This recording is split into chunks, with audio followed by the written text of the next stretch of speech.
আর আল্লাহও চায় আপনি আপনারা ছোট করেন। আল্লাহর এটা দেখতে বড্ড ভালো লাগে যে আমার বান্দা ছোট হয়ে থাকতে চায়। মান তাওয়াদা তারাফা, যে নিচে নামতেছে আল্লাহ টাইনা উঠায়, আর যে উঠতেছে আল্লাহ থাপ্পড় মেরে নিচে নামায়।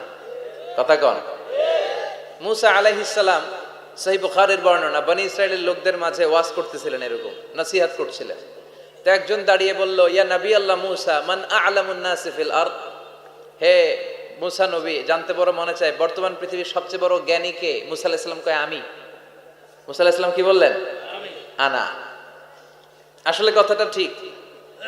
আল্লাহ যখন যে নবীকে পৃথিবীতে পাঠায় তখন তাকে সবচাইতে বেশি জ্ঞান দিয়ে পাঠায়, সে হিসেবে ঠিকই উনি সবচেয়ে জ্ঞানী। কিন্তু উনি এইভাবে নিজেকে সবচেয়ে বড় জ্ঞানী বলে দিবে, এটা আল্লাহর পছন্দ হয় নাই। আল্লাহ চেয়েছিলেন মুসা আলাইহিস সালাম যেন বলে আল্লাহু আ'লাম, আল্লাহই জ্ঞানী। সুবহানাল্লাহ কইবেন না? কিন্তু তা না করে উনি কি করলেন? যখন বললো সবচেয়ে বড় জ্ঞানী কে, উনি হুট করে কি বলে ফেললেন?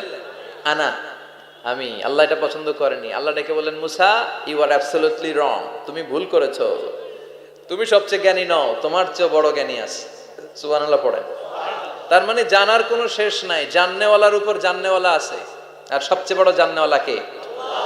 মুসা আলাইহিস সালাম রে আল্লাহ বললেন, মুসা, তোমার চেয়ে বড় জ্ঞানী আছে, তার নাম হচ্ছে খাদির। কি নাম? আরো জোরে বলেন, কি নাম? খাদির। উনি কোন জায়গায় বসলে ওখানে ঘাস লতা পাতা যদি শুকনো থাকতো, ওনার বরকতে ওগুলো সবুজ হয়ে যেত, এজন্য ওনার নাম খাদির। কিন্তু আমরা বলি খিজির। আমরা কি বলি?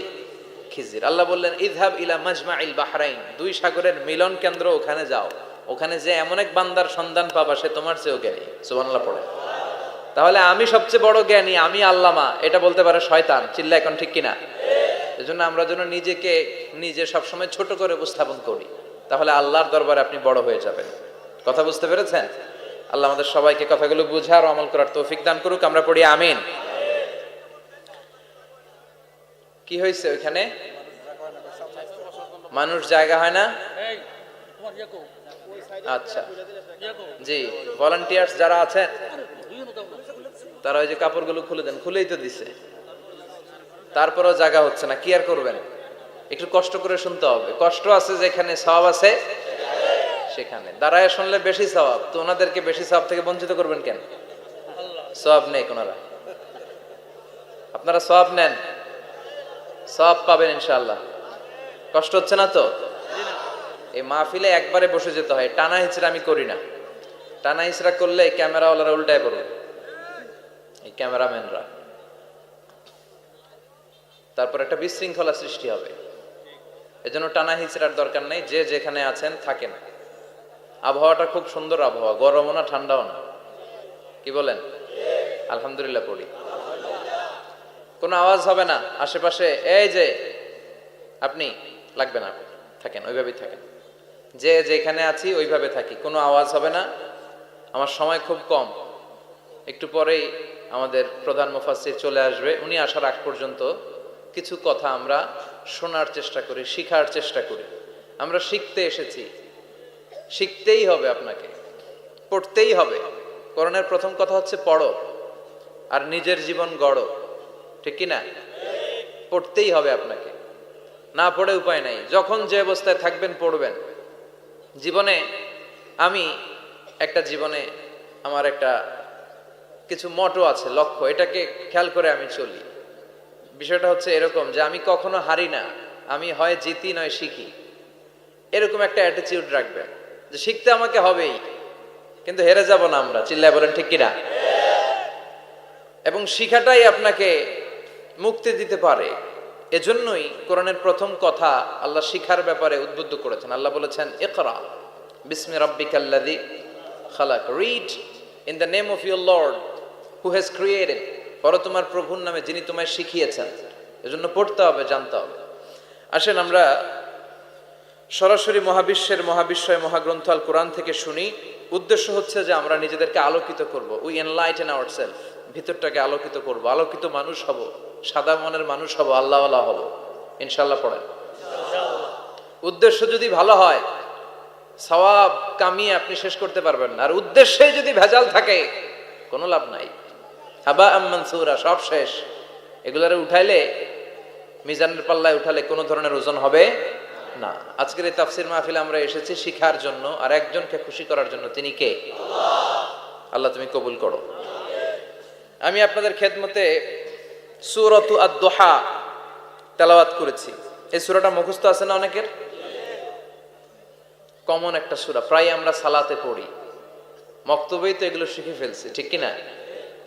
তো এই যে সূরাটা খুব বেশি পড়া হয়, খুব বেশি শোনা হয়, আসলে এই সূরায় আল্লাহ কি শিক্ষা কর্মসূচি আমাদেরকে দিলেন জানার দরকার আছে না নাই?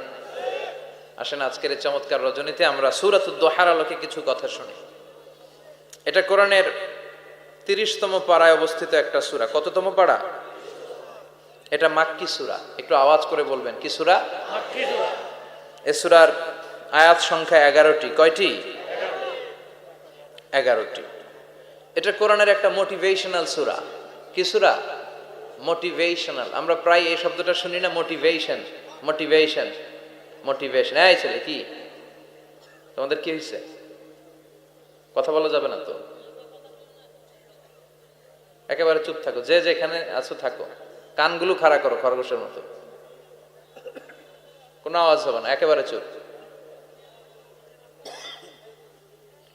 এটা কোরআনের মোটিভেশনাল সূরা, অনুপ্রেরণাদায়ক সূরা। আপনার মন যখন খারাপ তখন এই দুইটা সূরা পড়বেন, দোহাও পড়বেন, সূরাতুল ইনশিরাহও পড়বেন। ইযা ইশতাদ্দাত বিকাল বালওয়া ফাফাক্কির ফি আলাম নাশরাহ ফাইন্নাল উসরা বাইনাল ইউসরাইনি ইযা ফাক্কারতাহু ফাফরাহ।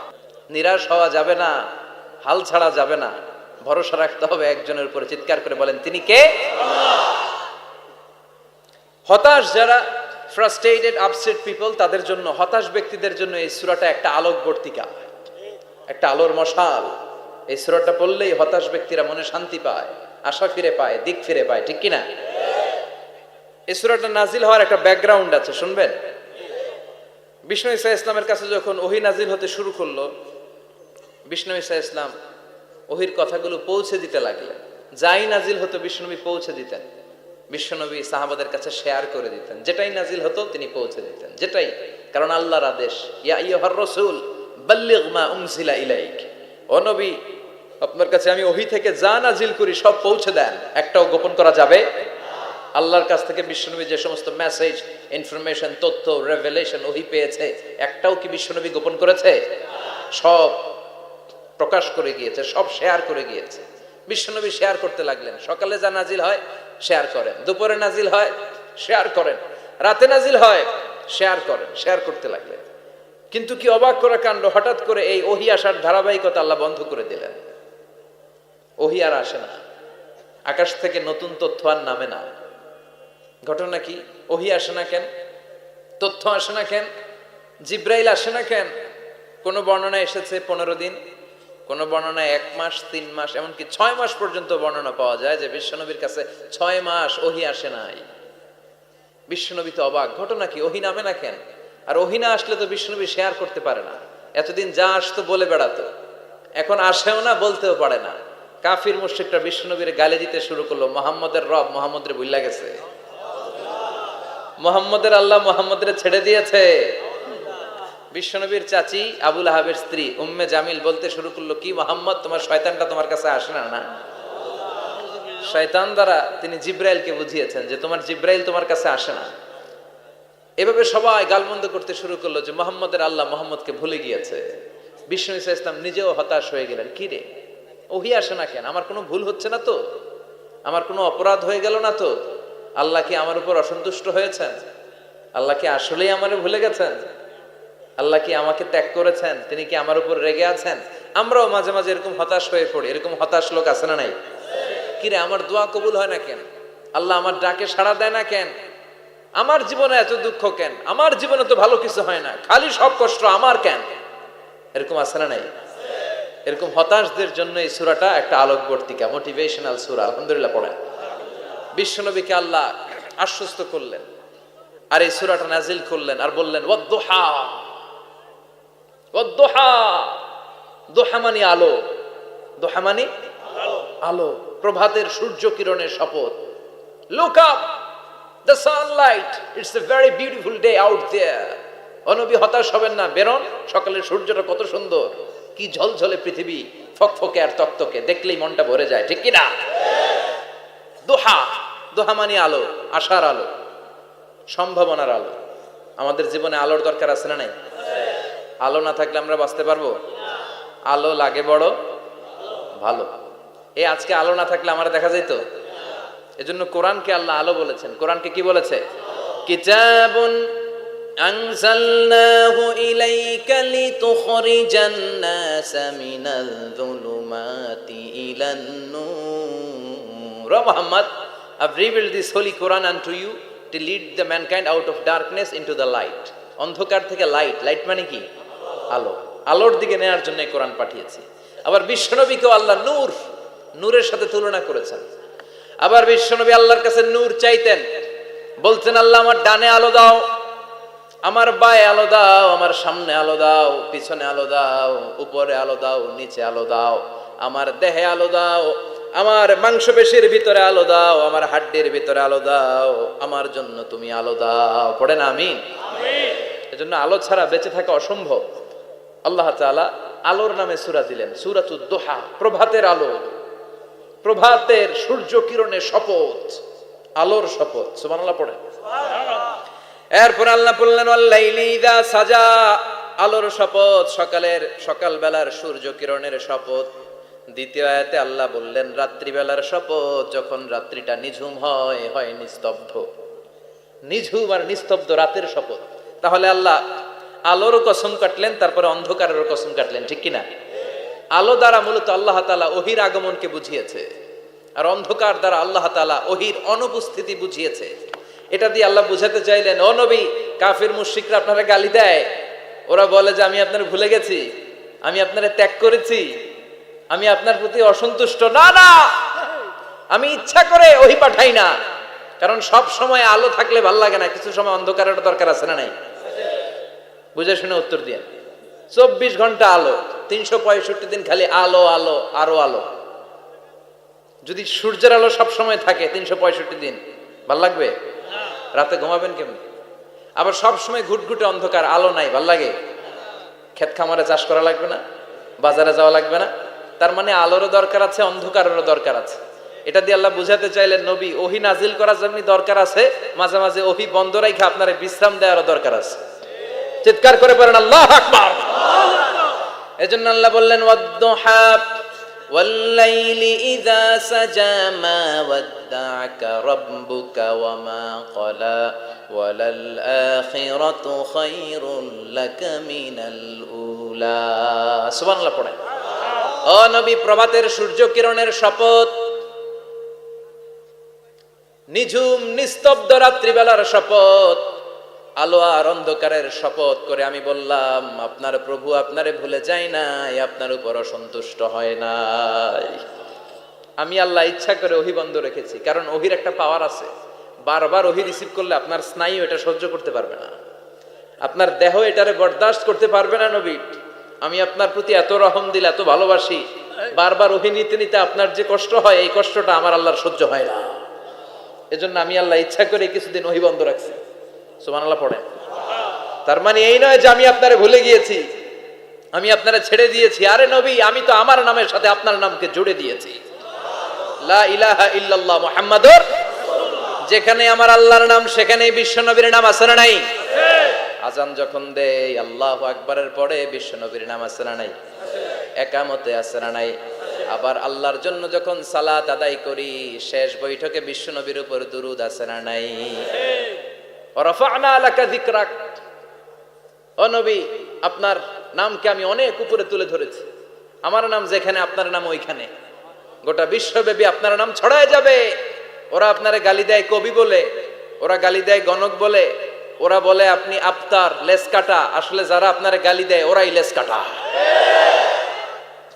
ওরা আপনারে বলে আপনি নির্বংশ, আপনার ছেলেগুলো বেঁচে নাই, মেয়ে বেঁচে আছে, আপনার নাম নেয়ার কেউ থাকবে না। ওই আবু জাহেল, উতবা, সাইবা, ওদের নাম নেয়ার কেউ থাকবে না। আপনি লেস কাটা নন, আপনি নির্বংশ নন। ইন্না শানিয়াকা, চিল্লায় বলেন ইন্না শানিয়াকা। যারা আপনারা গালি দেয়, যারা আপনারা নিয়ে কটু কথা বলে, ওরাই লেস কাটা, ওরাই নির্বংশ। ওদের বংশকে আমি আল্লাহই নির্বংশ করে ছাড়ি। চিল্লায় বলেন ঠিক কিনা? ও নবী, মা ওয়াদ্দাআকা রাব্বুকা ওয়া মা ক্বালা,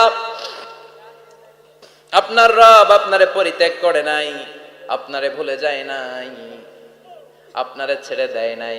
আপনার রব ইচ্ছা করেই ওহী নাজিল বন্ধ করে রেখেছে। আমি ইচ্ছা করেই আপনারে প্রেসার দিতে চাই নাই গো নবী, কারণ ওহী রিসিভ করা অনেক কঠিন। এটা আস্তে আস্তে আপনি অভ্যস্ত হবেন। সুবহানাল্লাহ পড়ে। ওহীর একটা পাওয়ার আছে না নাই? আমরা তো কি মজায় মজায় কোরআন পাইছি। এই যে কি সুন্দর কোরআন নিয়ে বসে পড়ি, তাফসীর করি, কি মজার কোরআন।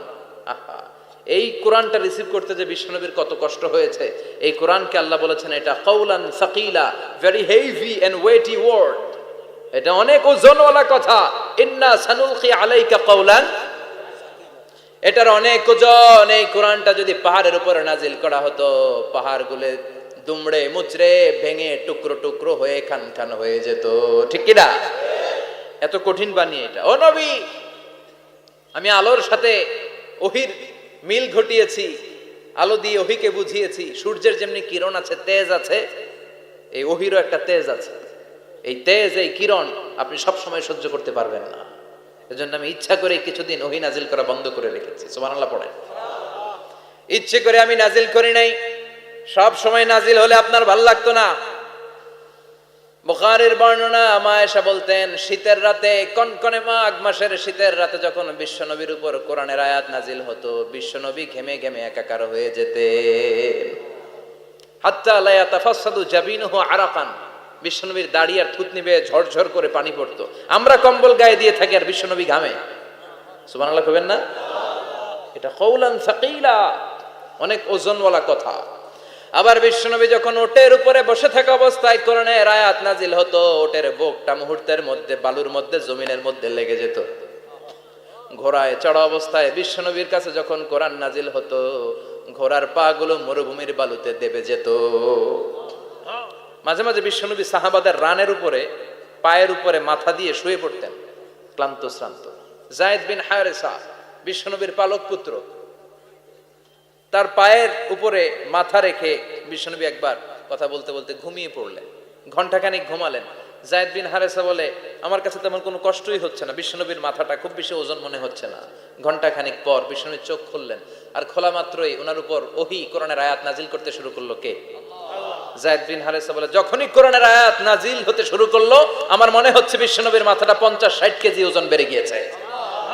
বিশ্বনবীর মাথার ওজনে আমার পায়ের রান ফেটে যাবে, আমার পায়ের হাড্ডি ফেটে যাবে, আমার পাটা ভেঙে খান খান হয়ে যাবে মনে হচ্ছিল। তার মানে কোরআনের আয়াত যখন নাজিল হয়, বিশ্বনবীর উপর একটা প্রেসার আছে না নাই? এই জন্য আল্লাহ বললেন, নবী আমি আপনার ভুলে যাই নাই। কাফেররা যেমনি আপনারা গালি দেয় যে আমি আপনার ভুলে গিয়েছি, আপনার উপর আমি অসন্তুষ্ট, নেভার, অসম্ভব। আমি আপনার উপর কখনো অসন্তুষ্ট নই, বরং আমি ইচ্ছা করি আপনার উপর থেকে প্রেসার কমিয়ে দেওয়ার জন্য কয়েকদিন ইচ্ছা করে আপনারা ছুটিতে রাখছি। সুবহানাল্লাহ পড়েন, যাতে করে আবার এনার্জি গায়ে নেওয়ার পরে নতুন করে কোরআনের আয়াত রিসিভ করার জন্য আপনি সক্ষম হন। চিল্লায় পড়তে হবে আল্লাহু আকবার। এজন্য আল্লাহ বললেন, ওয়াদ-দুহা ওয়াল-লাইলি ইযা সাজা মা ওয়াদ্দা'আকা রাব্বুকা ওয়া মা ক্বালা ওয়ালাল আখিরাতু খায়রুল লাকা মিনাল উলা। এরপর আল্লাহ বললেন, নবী ওয়ালাল আখিরাতু খায়রুল লাকা মিনাল উলা, and verily indeed the hereafter is far better for you than this dunya. এই দুনিয়ার চেয়ে আপনার জন্য আখিরাতটা অনেক দামি। খায়রুল লাকা মিনাল উলা, এই দুনিয়ার চেয়ে আখিরাতটা অনেক শ্রেষ্ঠ। এতে আল্লাহ বললেন দুনিয়ার চেয়ে আখিরাত শ্রেষ্ঠ, আর এক আয়াতে আল্লাহ বললেন দুনিয়ার চেয়ে আখিরাত হলো স্থায়ী, ঠিক কি না? বাল তু'থিরুনাল হায়াতাদ দুনিয়া ওয়াল আখিরাতু খায়রুন ওয়া আবাকা। তোমরা দুনিয়ার জীবন নিয়ে পাগল পাড়া হয়ে থাকো, আল্লাহ বললেন দুনিয়ার জীবনের চাইতে আখিরাতের জীবন শ্রেষ্ঠ এবং স্থায়ী, ঠিক কি না? কার কথা? দুনিয়া স্থায়ী না আখিরাত স্থায়ী? দুনিয়া শ্রেষ্ঠ না আখিরাত শ্রেষ্ঠ? কিন্তু আমরা কোনটার পিছনে দৌড়াই? খালি দুনিয়া দুনিয়া। দুনিয়া কে মজা লে লো, দুনিয়া তোমারি হ্যায়, কিন্তু জান্নাত কে মজা লে লো, জান্নাত তোমারি হ্যায়, ওইটা কয় না? আছে না নাই? দুনিয়ার পেছনে পাগল হয়ে আমরা পড়ে থাকি। এই দুনিয়ার জীবনটা একটা মায়াজাল, এটা একটা মরিচিকা। এই মরিচিকা, এই ধোঁকা, এই লালসা আর এই মায়াজালের পেছনে আমরা ছুটছি। ছুটতে ছুটতে হুট করে একবার কবরের ভিতরে ঢুকতে হবে। কথা বলেন, তখন আমাদের টনক নড়বে। এজন্য দুনিয়া মুমিনদের জন্য শ্রেষ্ঠ আর স্থায়ী জায়গা নয়। মুমিনের আসল জায়গা হচ্ছে আখিরাত। মুমিনের শান্তি আর কল্যাণের জায়গা হচ্ছে আখিরাত। জান্নাত হচ্ছে মুমিনের শেষ ঠিকানা। চিৎকার করে বলেন ঠিক কি না? সেটাই বিশ্বনবী বললেন, নবী কাফির মুশরিকদের কথা আপনি কান দিবেন না, ওদের কথায় হতাশ হবেন না, নিরাশ হবেন না, হাল ছাড়বেন না, ভরসা রাখবেন কার উপর? কারণ ওয়ালাল আখিরাতু খায়রুল লাকা মিনাল উলা, এই দুনিয়ার জীবন ক্ষণস্থায়ী জীবন, চিরকালীন জীবন হলো আখিরাত। নবীরে কিভাবে আশ্বাস দিতেছে দেখছেন, অ্যাসিউরেন্স করতেছে, কনফার্মেশন। এই সূরাটা যে শান্তির সূরা, মোটিভেশনের সূরা, অনুপ্রেরণার সূরা, ইন্সপাইরেশন যে জায়গায়, প্রতিটা আয়াতে আপনি ইন্সপাইরেশন পাবেন। তো প্রতিটা আয়াতে আপনি উজ্জীবিত হবেন, সজীব হবেন।